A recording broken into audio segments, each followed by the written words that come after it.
It is Mary Hyatt, and welcome to the Mary Hyatt Show. I am thrilled about today's topic. I cannot wait to dive into this one today because, oh my goodness, y'all, it is spring. The bathing suit season is upon us, and I feel like all that I am hearing from my friends is that they aren't going to be getting into a bathing suit before they lose some weight. And I'm going to get real. I'm going to get a little bit raw on today's show. And so I hope that you will hang with me, join with me, keep an open mind, because I'm going to be a little bit preachy today. I will not apologize for it, y'all. I am from the South, so we are going to get into it today. But before we do, let's officially start the show.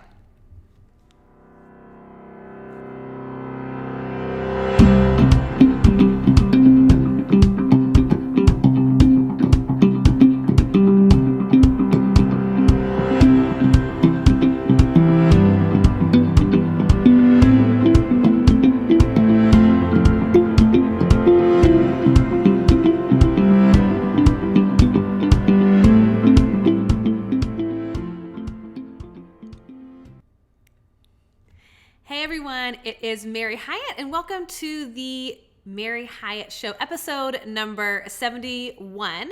When I lose weight, I will be happy. Wrong. Guys, today is going to be a little bit of a shorter episode. I value your time. I have some really awesome thoughts on this topic, some insights into this, but it's not going to take me 45 minutes to have what we call in the South a come to Jesus moment. Y'all, this is literally one of my favorite things. I say this all the time. Like, okay, girl, we're going to have a come to Jesus moment. Or I had to have a come to Jesus moment with myself. So for those of you who don't live in the South and you have no idea what I'm talking about, maybe you aren't Christian and it's like, well, what the heck is a come to Jesus moment? Let me just take a moment to enlighten you on this lovely Southern saying. It kind of goes hand in hand with our other saying that we say all the time, which is, oh, bless her heart. Oh, bless her heart, which is actually quite condescending when you think about it. But this is a little bit different. So a come to Jesus moment is any moment or a meeting in which, this is like the official definition, y'all, okay, in which a frank, often unpleasant conversation is held so as to bring light to and or resolve some issue at hand. So this episode today is going to be a little bit of a quicker episode because in its purpose, in what I'm wanting for today's show is ultimately a come to Jesus moment for you. And I hope that it will be a little bit of a reality check on something that might be happening unconsciously in your mind. And ladies, this is the one for you. Now, men, I'm sure if you were listening, you don't have to totally tune out. There will be something here for you. But as we know, this is an issue that we face as women all the time. So before I kind of share with you my come to Jesus moment and challenge this unconscious thing that you've been thinking, I want to rewind and take you back to how I got to this place where I had to have the come to Jesus moment for myself. And then now here I am sharing this with you. So here in Nashville, if you are listening to this, even if you're listening to this a year from now or 2 years from now, it's springtime, y'all. And if you are on social media at all, you start seeing people post. They're going to spring break. They're going to the beach. People are taking vacations. I, as you can see from my video, am wearing a spaghetti strap sundress. I think it's going to be the high of like 81 degrees today. And what's interesting is there's a lot of photos of people's children. There's a lot of pictures of people's toes in the water or toes in the sand. But I am seeing a surprising lack of women in their bathing suits, except for people who are maybe in a thinner body. And what I have experienced, and this is kind of why I do the work that I do, is that there is a surprising lack of body diversity on social media. So we're not seeing a lot of photos of women who are living in a larger body or curvy. We're not seeing cellulite. We aren't seeing rolls. We aren't seeing pale skin. We aren't seeing flat breasts or saggy breasts. We aren't seeing that. What we see, if anyone is posting their pictures on social media, it's bikini ready, quote unquote, bikini ready bodies, and sort of that traditional archetype of a woman, which there's nothing wrong with that. If that is your body, that's so beautiful, and I love that. But there are a lot of women who don't have that body, and I would say, as the collective voice for women, that I would say most of us don't feel comfortable posting our photos of us at the beach with our children, in the water, tanning, whatever that might be. It's like we very cleverly make sure that we are not actually in the photo. And so I started noticing this on social media. And last week I ended up going to the beach myself, and I went alone. I was really excited to go on this beach trip alone and just spend some time sort of gathering myself and doing a lot of journaling and reading and meditating and some deep work that I've been wanting to do for my healing journey that I'm on. And so obviously in Florida, it's perfect. The weather's amazing. Everybody's out at the beach.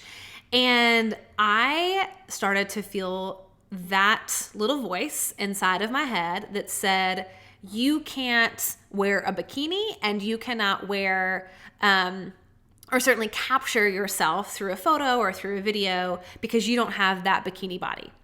Now, y'all, I was by myself, okay? It wasn't like I was with a boyfriend or with a husband or with a family member or with a friend. I was by myself. I didn't know anybody. I wasn't on the beach with other people that I knew. I was going to enjoy myself, to be by myself.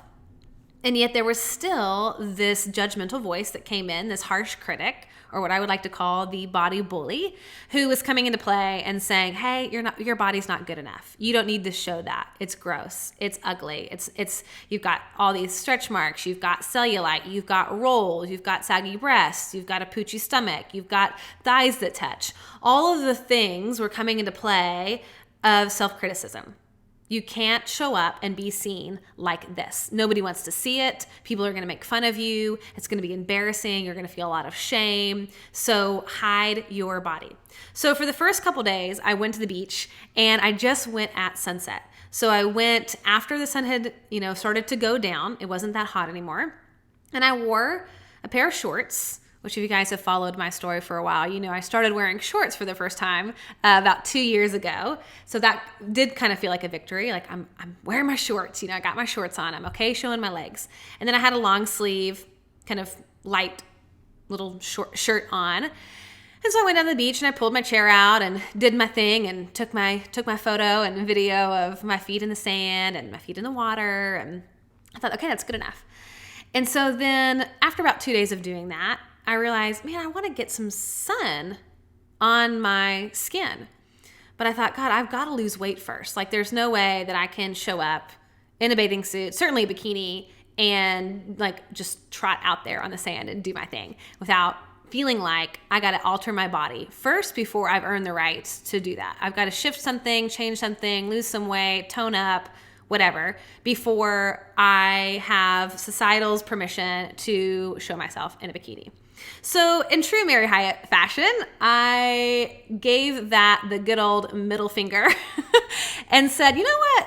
No, I'm not playing that game. I'm not going to let this obsession with becoming bikini ready rob me the joy of showing up in my bathing suit, getting sun on my body, soaking in that vitamin D, and being fully present for my beach trip.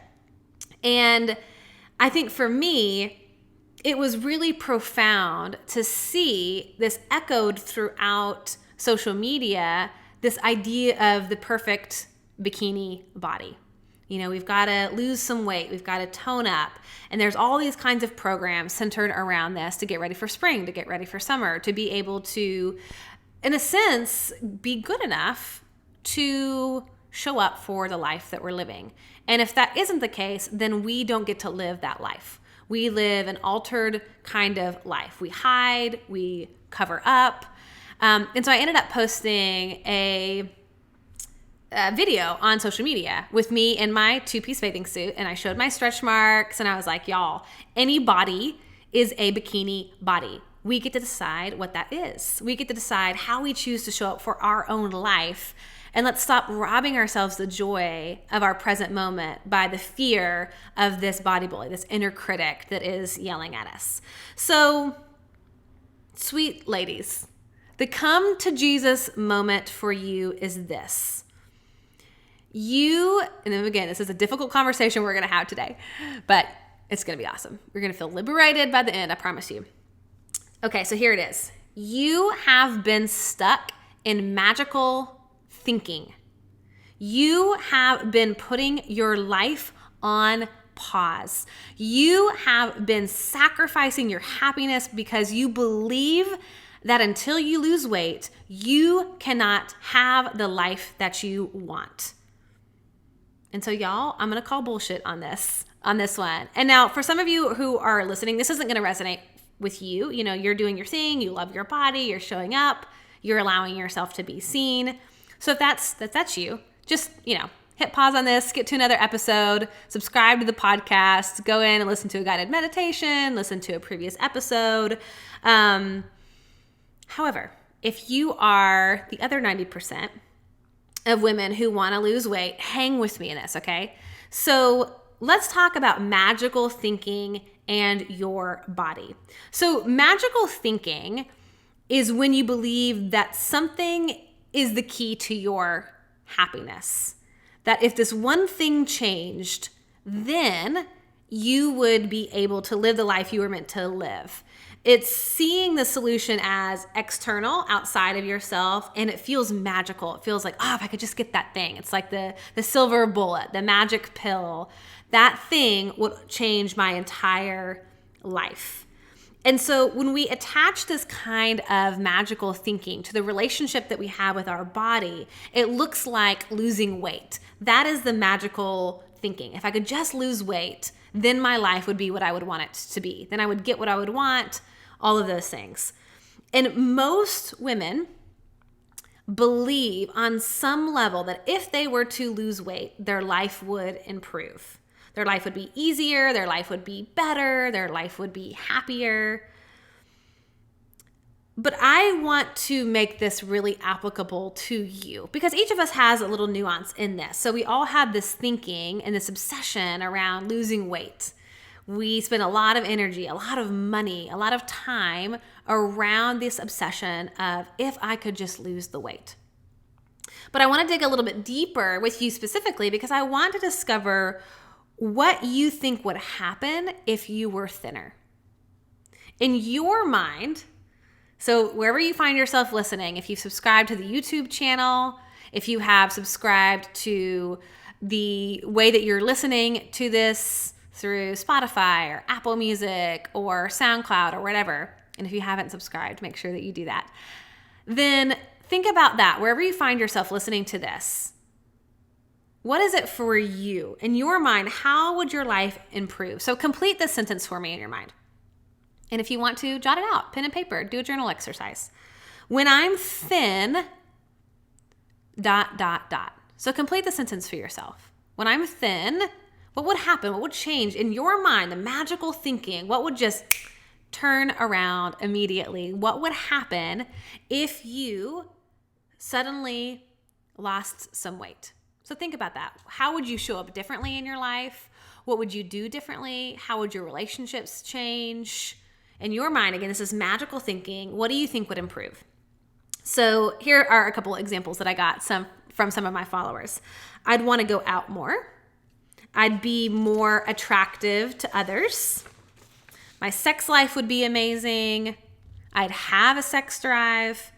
My husband or my partner would be attracted to me. If I were thinner, I'd be more adventurous. I'd feel happier and more confident. Someone said I'd finally be successful. I'd finally get the respect from my friend group. If I were thinner, I would feel lovable. If I were thinner, I would want to work out. I would travel more.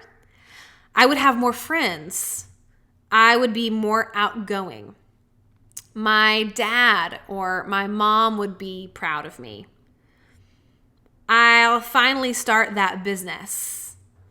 And a lot of you guys said I'd finally wear a two-piece bathing suit and love going to the beach instead of dreading going to the beach. And so what's interesting about this specific fantasy, right, this magical thinking, everything will change when I lose weight, is that it hinges, your happiness hinges on you losing weight. You living your life, being successful, connecting with people, having new friends, having the respect and love from others, having a sex drive, being more adventurous, being more outgoing, all of this hinges on this weight loss piece. Your actual life is almost in a state of purgatory.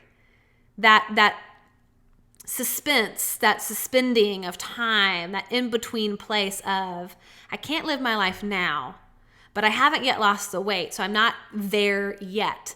And so we live in this in-between place, which to me is suffering. Anytime we are wishing that something was different than what it is, it creates anxiety, stress, and suffering. Anytime we have a rejection of the present, a rejection of what is, a criticism, a judgment of what is, it robs us of the invitation of happiness, peace, and joy. And so this obsession with weight loss ends up robbing us of actually creating the life that we love, because everything gets put on hold. Everything is at a standstill until we lose the weight. So this is what I like to call magical thinking. If I lose the weight, then I will suddenly have the life of my dreams. It's also a very covert cover-up for victim mentality thinking. It lets us off the hook. It allows us to not show up in our life, in our relationships, in our business, with our family, because we can use that as an excuse. Well, I don't love my body, or my body doesn't look like that, so I'm not going to go to the party, or I'm not going to go to the beach, or I'm not going to do this or that. And so for me, it's sort of like I can't do anything to improve my life or my self-confidence until I lose the weight. So I'm not going to do the work. I'm not going to try. I'm not going to show up for myself. I'm not going to choose an empowering life now. And I love this quote from Linda Bacon, and she says, "When you're invested in your thin fantasies, you avoid the opportunity to face who you really are and to try to become who you really want to be. It's the hope that your life will automatically improve when you're thin that stops you from taking steps to improve your life right now." Whew. Dang. Mic drop. Thank you. Thank you, Linda. But it ends up being a blame game. Well, if I was thin like her, I would also be smiling that big. Or see, if I was skinny, men would be giving me that kind of attention as well. Or gosh, if I was thin, then I would have gotten the raise at my work. Or it ends up sort of being an excuse to why our lives aren't the lives that we want to be living. It ends up being the reason, the thing to blame for us not getting what we want out of our life. It's the scapegoat. It's the scapegoat. And so Linda goes on to say, she says, accepting your body is not just about the physicality. It's about accepting who you are, not continuing to wait until you become the person you imagine being. The reality is, and this is the come to Jesus moment, y'all, your fantasy life is available to you right now, and it is not conditional upon losing weight. Your fantasies are available to you right now. So I want to invite you to shift this so that you can begin to enter into more joy, more confidence, more happiness, more fulfillment, more peace, whatever that might be right now without ever having to shift anything about your body. And your journey with your body is your journey, whatever that looks like. But what I hope that you gather from today is that there is a way to experience what you think you can only experience if you lose weight right now. There is a way to experience that today, this season of your life. Now, if you shift and your body shifts and whatever, sure, things may change. Change is the only constant in life, right? And there are certainly things that are easier for me in a smaller body than when I was in a large body. But I can tell you this, if I didn't do the work when I was in my larger body of finding happiness, accepting my body, loving my body at a size 20, in what world do I think I would just wake up and automatically love myself because I was thinner? The root issue, the reasons I hated myself, the reasons that I had this deep-seated belief that I wasn't good enough, that nobody could love me, had nothing to do with my weight. I had to work on those issues regardless, and still do, regardless of what I weigh. It's not dependent and it's not conditional upon my actual physical size. I get to have the life that I want, whether I'm on my period and bloated and I can't fit into my jeans, whether I have more wrinkles on my face, whether my boobs sag more, whether I have more stretch marks. None of that dictates the quality of life that I am able to have, unless I let it be the scapegoat.